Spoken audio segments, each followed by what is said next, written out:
Olá, gente. Bom dia, boa tarde, boa noite. Vamos para mais uma aula aí, né? Como é que tá aí com vocês? Tudo bem? Beleza. Tá acabando, né? Espero que sim. Se o Brasil adquirir as vacinas aí, logo, logo, próximo ano a gente vai estar em sala de aula. Então, vale a pena ter mais um pouquinho de paciência, né, gente? Tentar todo mundo sobreviver, não adoecer, para a gente próximo ano estar em nossa sala de aula. Ok? O tema hoje, gente, é regionalização da América Latina, mais especificamente o país México, né? Fora o texto aqui, eu também vou fazer alguns comentários a respeito do México, né? Que o livro não aborda, não é obrigação dele abordar, mas eu vou abordar, ok? Lembrando mais uma vez, gente, que as nossas atividades, para quem está perdido ainda, as nossas atividades estão todas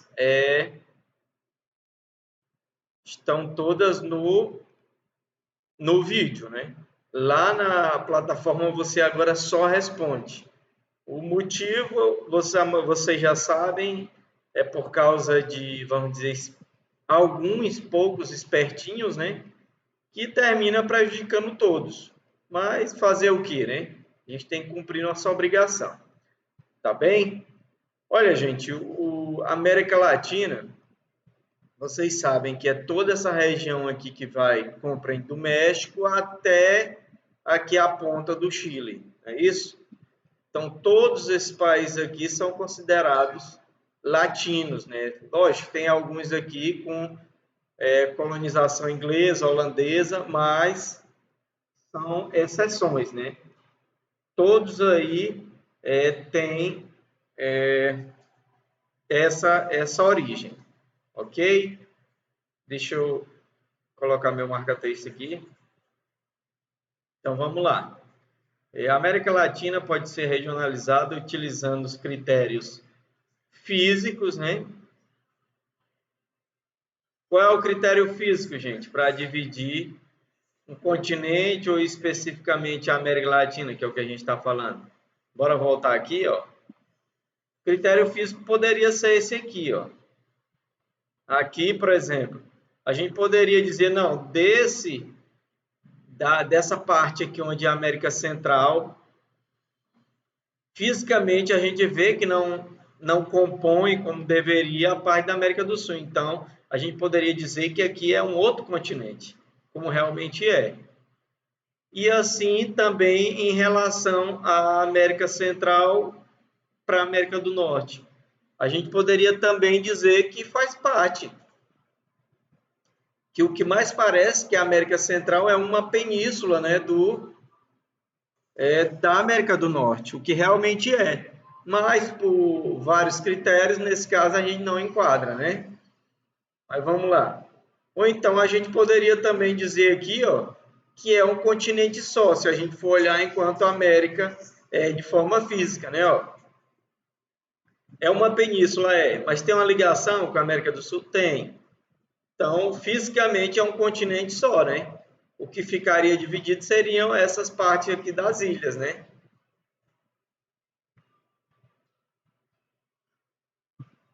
Então, vamos lá. Econômicos. Agora econômicos, aí o negócio já se divide, né? Completamente. Vamos voltar? Por quê? Porque aqui quando a gente olha, por exemplo, para a América do Norte, o Canadá, a gente vê que eles estão separados, né? Do México em diante. Por quê? Porque eles têm um alto nível de desenvolvimento econômico e tecnológico. E do México para baixo, até o Chile, até nós, nosso desenvolvimento está bem restrito, né? Principalmente se comparar com eles. Sociais, aí eu abordo mesmo econômico. Nosso desenvolvimento social é bem diferente do Canadá e dos Estados Unidos. Histórico, né? Também bem diferente, começando pela colonização deles, que foi absolutamente diferente da nossa, né? Ou ainda a combinação de dois ou mais critérios, ou seja, você pegar aqui um físico e um social, um econômico e um histórico, né? Aí você, nessa combinação, você vai criando, né, essa regionalização. Na regionalização do mapa acima, do mapa anterior, né, que vocês viram, por exemplo, a América Latina apresenta uma divisão pautada em critérios o quê? Físicos, né? Aí ele diz aqui, né? Como posição geográfico, histórico e econômico, né? Usaremos essa proposta de regionalização ao longo da unidade para estudar aspectos importantes dos países latino-americanos e entender um pouco mais sobre as características de cada uma dessas regiões, né? Ok, então vamos aqui. Opa, vamos olhar aqui o mapa, gente. O mapinha aqui, tá. O Google Meet, né? Ok. Aqui, gente, vamos olhar aqui para o México, especificamente, né? O México, ele tem uma situação que a gente pode dizer, no mínimo, inusitada. Por quê? Porque ele é um país latino, né? Ele tem um povo latino, obviamente, e ele faz fronteira com a principal potência econômica e militar do mundo. Então, isso poderia ser positivo, mas, na verdade, para o México é negativo. Por quê? Primeiro, porque o México, ele recebe, devido a ele ser fronteiriço com os Estados Unidos, ele recebe imigrantes de todo o mundo, principalmente das Américas aqui, das Américas, do resto da América Latina. Porque todo mundo que tem interesse em cruzar essa fronteira aqui com os Estados Unidos, vem para o México. Os que conseguem, ok, é um problema dos Estados Unidos. E os que não conseguem, se torna um problema do México, né? Para vocês terem ideia, há 2 anos atrás, teve uma grande marcha de pessoas vindo aqui da Guatemala, Honduras, né? Da Nicarágua em direção ao México para cruzar a fronteira. A maioria absoluta dessas pessoas, que eram as 5 mil, não conseguiram. E essas pessoas ou ficaram no México, ou muito poucas voltaram para os seus países, mas a maioria ficaram no México. Então você imagina para o México receber uma quantidade tão grande de pessoas de uma porrada só, né? E essas pessoas são seres humanos, essas pessoas, alguém vai ter que tomar providência. É igual o caso que a gente está tendo aqui no Brasil desses venezuelanos que estão vindo para o Brasil. Você não pode simplesmente botar eles no ônibus, ou jogar eles no rio ou no oceano, né? E mandar eles voltar. Você tem que cuidar, né? Então o México vive essa situação. Tanto é que as cidades fronteiriças com os Estados Unidos são as cidades mais problemáticas do México.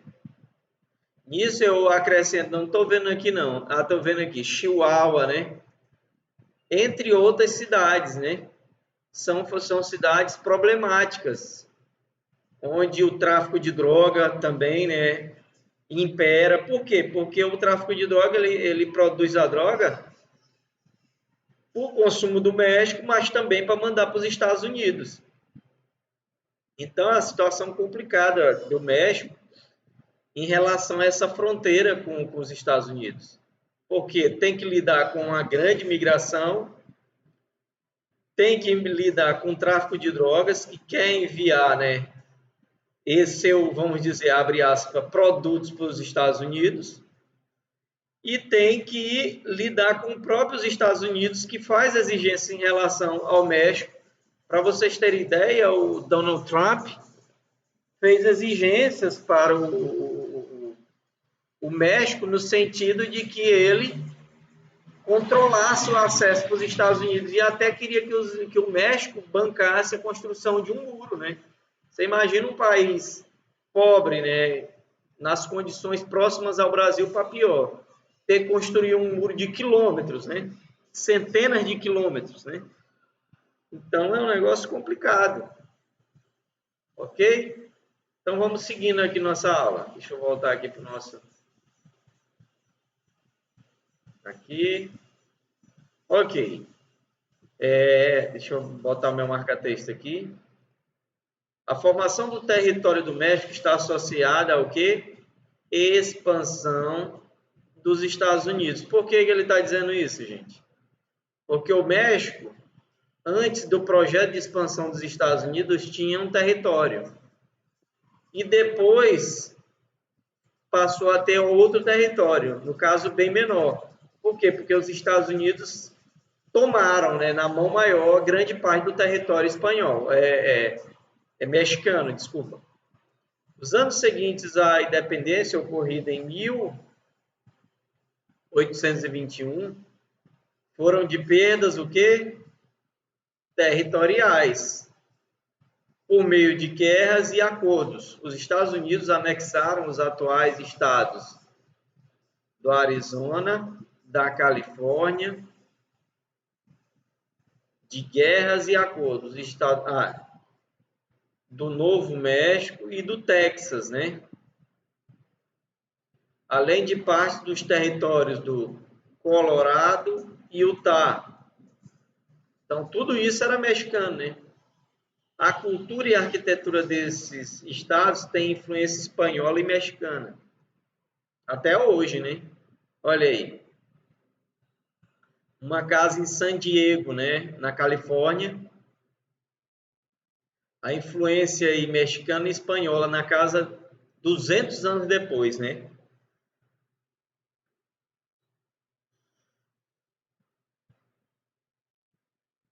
Os próprios nomes dessas cidades, né? Tem influência mexicana e espanhola, né? San Diego é um nome espanhol, né? Los Angeles, né? Os Anjos é em espanhol, né? Até hoje o nome permaneceu o nome espanhol, né? Em 2017, o México era o terceiro país mais populoso da América, né? Atrás de quem, né?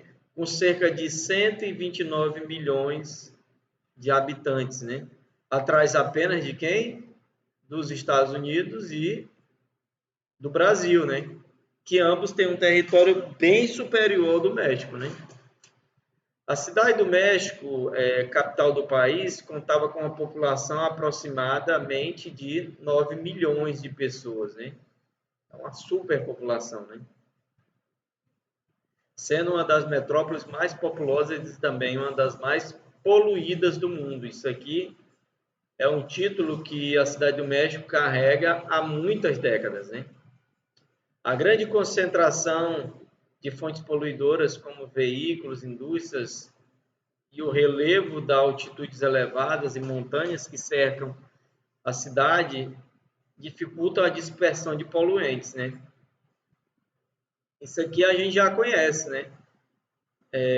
O México ele é cercado por montanhas, né? Cidade do México, né? Aqui, ó, os prédiozinhos aqui e tal, né? A cidade do México, né? Vocês estão entendendo, né? E o México, nas suas proximidades, tem montanha. E o que acontece? Montanhas de mais de 1.000 metros.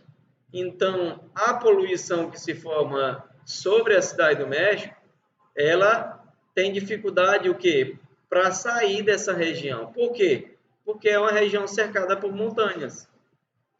E vocês sabem que a nuvem, tanto que ela seja de água, né, de chuva, quanto de poluentes, ela não sobe mais do que o limite. Ela navega lateralmente, ela não navega verticalmente. Então, ela fica retida em determinada região. Então, o que permite que essa região aí onde é o México seja bastante poluída por causa das emissões, lógico, mas também por causa da questão do relevo, ok? Em razão da intensa poluição do ar em determinadas épocas do ano, as fábricas do México param, né? Olha aí, ó. As fábricas têm que parar, senão o povo não consegue respirar, né? Parcialmente a produção e os automóveis ficam impedidos de circular em alguns dias da semana. Então já é uma situação, né, calamitosa, né? Então, alguns dias da semana os veículos nem circulam. E eu antecipo para vocês que o México, isso não é o único problema que o México tem. O México também tem a questão da falta d'água também, né? Vamos aproximar aqui, vamos dar uma olhada na cidade do México. Guadalajara está aqui. Opa, cidade do México, né?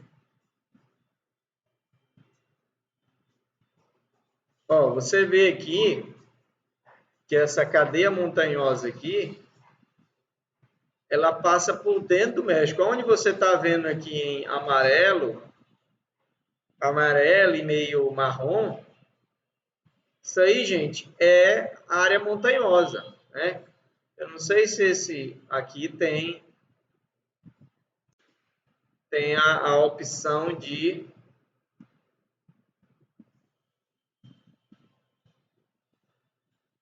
Não tem. É de 3D, para a gente ver em 3D aqui.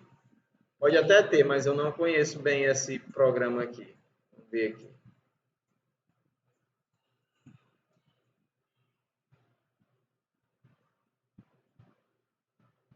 Opa, fiz besteira aqui.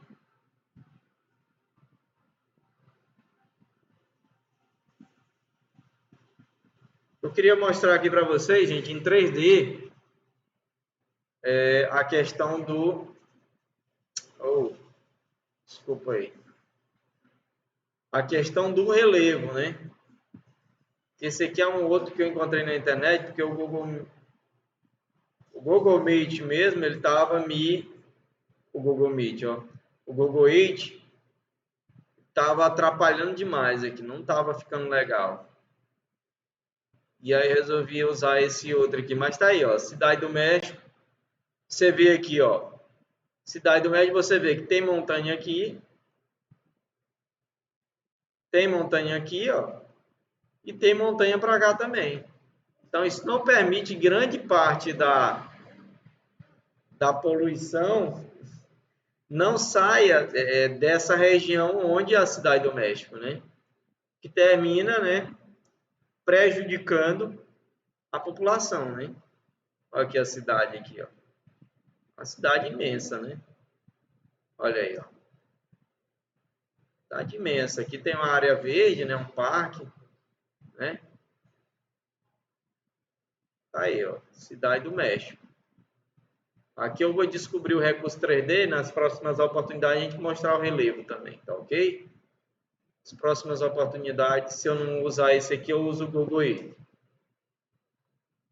Mas tá aí, vamos continuando aqui. Ok, vamos seguindo aqui. É um poderoso vizinho. Isso aqui é o que eu já falei para vocês em relação ao México ser vizinho dos Estados Unidos. O que hoje em dia, não sei, hoje em dia não, na verdade sempre foi um problema para o México. Porque primeiro ele perdeu grande parte do território dele para esse grande vizinho, né, que usou da força para tomar.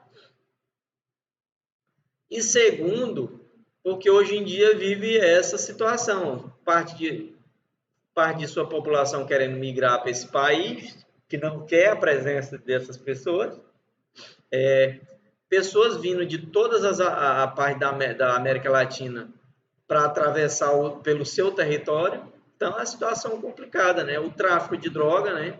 Entre outros problemas, né? Deixa eu pegar o meu marca-texto aqui. Beleza. A fronteira entre México e Estados Unidos estende-se por aproximadamente, olha o tamanho, 3.100 quilômetros, dos quais 1.100 quilômetros são separados por muros construídos para conter a migração de milhares de mexicanos.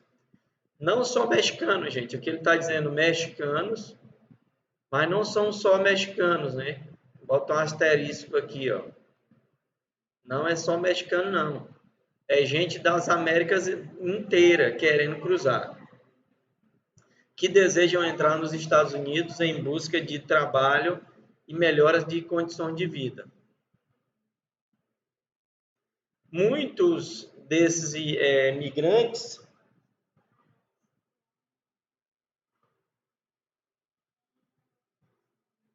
migrantes quando atravessam, né, vivem no sul e na costa oeste dos Estados Unidos, onde são conhecidos como por braceiros, né?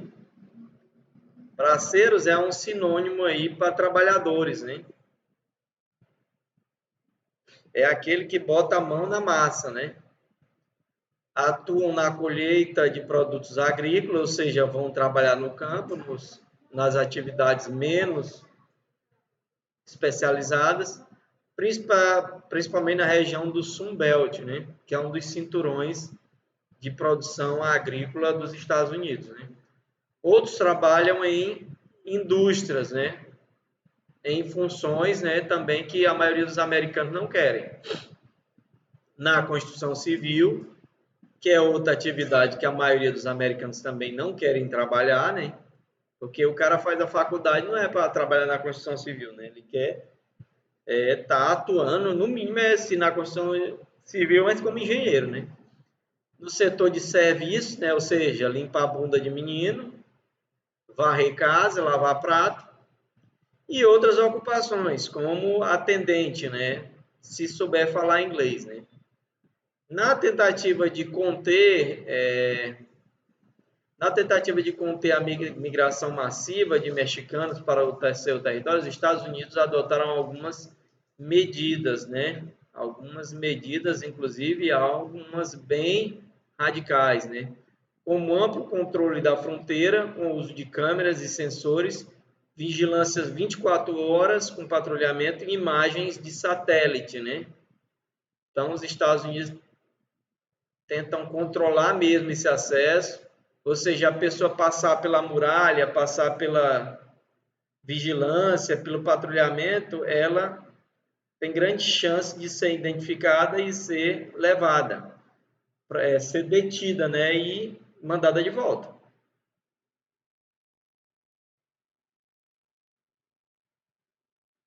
Atualmente, cerca de 30% do total da fronteira entre os dois países já tem muros e postos de controle, né? O que são postos de controle, gente? É um lugar onde tem um guarda, né? Onde tem alguém vigiando, né? Para prender, para tomar providência. Em 2017, Donald Trump tomou posse como presidente dos Estados Unidos e iniciou o projeto de extensão do muro, né? Ele mandou aumentar o muro. Foi feito até uma vaquinha nos Estados Unidos, onde pessoas contribuíram para ajudar a construir esse muro, né? Para toda a faixa de fronteira, uma iniciativa muito criticada por políticos e pela sociedade civil em razão do custo envolvido, ou seja, muito caro, né? De sua efetividade. Além, é claro, da questão da criação de uma barreira que impede a circulação de pessoas entre os dois países, esbarrando em questões humanas e também ambientais, né? Aí, o que é que ele, quando ele diz aqui questões humanas, né? Porque as pessoas cruzam a fronteira, a maioria das vezes, porque precisam, né? E por que ambiental? Porque um muro num deserto, num lugar onde, por exemplo, passa um rio, ele está infringindo, né? Está causando impacto naquela região, né? Então, é um impacto também ambiental a presença do muro, ok? Mas vamos lá. Agora, a nossa atividade, né, gente? Vocês sabem que nossa atividade agora ela é inserida no vídeo, né? Então, vamos acompanhar aqui. A primeira pergunta é: onde está localizado o muro que aparece na imagem? A imagem está no livro, né? Você pode acompanhar lá. Você vai dizer: em sua opinião, qual dos dois países teve a iniciativa de construir esse muro? Terminamos de falar, né? Por quê? Então você vai justificar. Não é só dizer o nome do país, é dizer o nome do país e os porquês, né? Aqui nós temos o mapa, né? E aí você vai responder a número 3, a número 4, a número 5 e a número 6, ok? Eu não vou ler tudo aqui porque está grande, né? Mas você congela a imagem aí e responda, ok? Vamos continuar aqui. Oi, papai. As maquiladoras. A partir da década de 60, muitas empresas de montagem e acabamento de produtos destinados à exportação, desculpa, gente, instalaram-se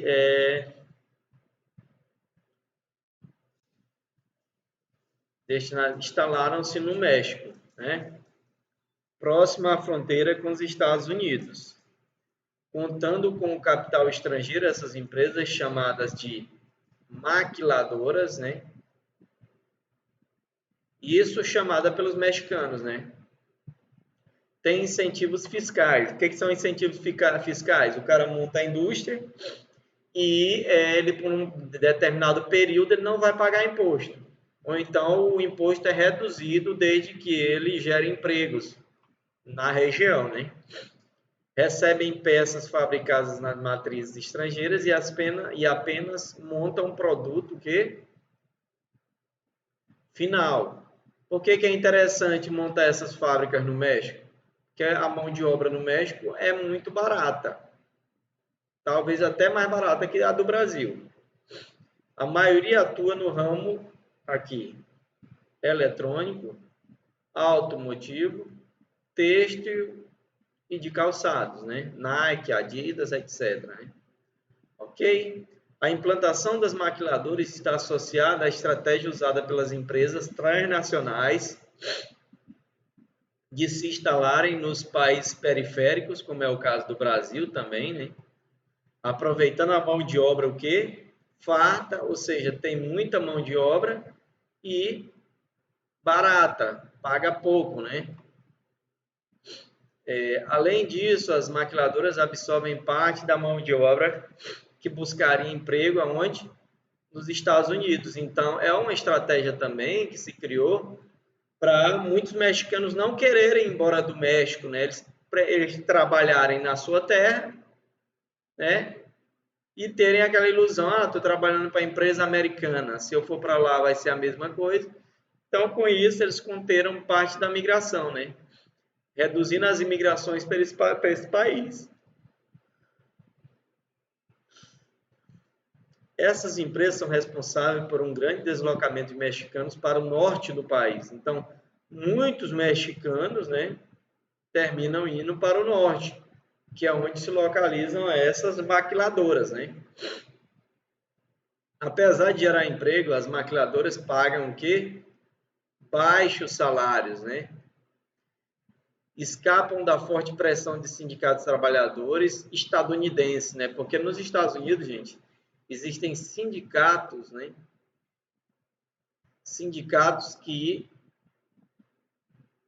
de forma correta, lutam pela qualidade do emprego e também pelos salários dos trabalhadores. Já no México, isso não vinga, né?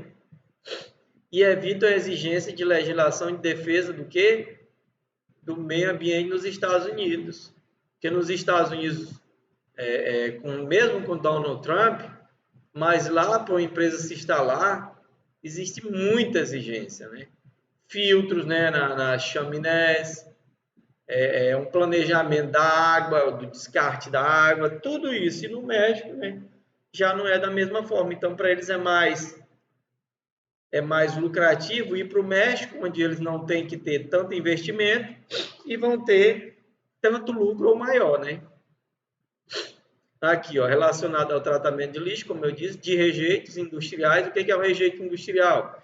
É, por exemplo, o plástico que cortou para fazer um determinado produto, eles não vão usar, então eles vão jogar fora. Então, nos Estados Unidos tem que dar um destino. E no México não existe essa exigência, né? Além disso, a dependência do México em relação aos Estados Unidos e contribui para menor desenvolvimento da indústria e da tecnologia do país. Então, o México, né, devido a ele depender dessas indústrias americanas, ele desenvolveu pouco suas próprias indústrias, né? Então, ele como está dizendo aqui, ele tem uma dependência dos Estados Unidos, né? No México, por exemplo, não existe uma indústria nacional de automóveis, ou seja, uma indústria mexicana originalmente. Não existe uma indústria. No Brasil também não existe, né? As montadoras que nós temos aqui são todas estrangeiras. Nós já tivemos a Gurgel há muitas décadas atrás, né? Tivemos também uma empresa que era de armamentos e de veículos militares, Engesa, o nome dela, né? Também no Brasil, não sei se ela ainda existe, né? Mas existia. Mas no México nem isso. No Brasil existe a Embraer, que faz aviões, produz aviões. E o México nem isso, ok? Então, contribui para o menor desenvolvimento da indústria e da tecnologia no país. Então, se o Brasil é atrasado tecnologicamente, então você imagina o México, né? Que é dependente dos Estados Unidos. Aqui uma dessas empresas, né, tal maquiladora do setor moveleiro, em Ciudad Juárez, né?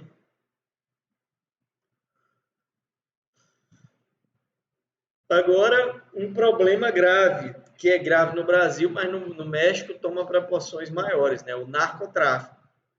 É um dos maiores problemas do México, que se tornou o principal acesso para a entrada de droga nos Estados Unidos. Então, o narcotráfico do México ele tem uma dinâmica diferente, por exemplo, da dinâmica do Brasil. Qual é a dinâmica do Brasil? A droga ela é produzida nos países da fronteira com o Brasil, como Bolívia, Peru, né, Colômbia, vem para o Brasil, aqui é consumido e também é mandado, né, para a Europa e para os Estados Unidos por via aquática, né, por via marítima ou por avião. Já no México é diferente. Lá se produz drogas, né, recebe droga também de fora, mas essa droga é atravessada para os Estados Unidos por via terrestre, né, ou marítima. Então, o México é o lugar onde se produz e se transmite toda a droga para os Estados Unidos, que é um dos principais mercados do mundo, né? A disputa por território entre narcotraficantes e a ofensiva militar tem causado o quê? Grande violência, né? No Brasil, aqui na nossa cidade, a gente já sente, gente. A maioria absoluta dos assassinatos que ocorrem em nossa cidade, por exemplo, são relacionadas ao tráfico de droga, né? São disputas, são pessoas que consumiram droga e não pagaram, compraram, não pagaram, pessoas que vendiam, né, droga e não pagaram o fornecedor. Então, essa é a maioria das mortes no Brasil, aqui na nossa cidade também. Apesar de avanços contra o narcotráfico, os cartéis mexicanos, grupos que controlam a produção e a venda de drogas, estão longe de ser o quê? Desarticulados, né? Então, eles cada dia estão mais fortes, né? Ok? Então, encerramos essa aula, né? Sobre introdutória sobre a América Latina e no caso apresentando aí algumas características, né, do México. Gente, vou agradecendo vocês e desejando que vocês façam aí, se interessem, né, para quem assistiu a aula toda e também tirem dúvidas no livro, gente. Usem a internet, já que vocês estão tendo acesso à internet, até por necessidade, usem a internet, pesquisem sobre o México, né? Algo que eu falei aqui, se você achar que está incorreto, né? Pesquise e mande para mim aí, faça a crítica, né? Não seja bitolado, não acredite em tudo que os outros falam. É o brinquedinho aqui, liguei sem querer. Ok? Então, até a próxima. Grande abraço.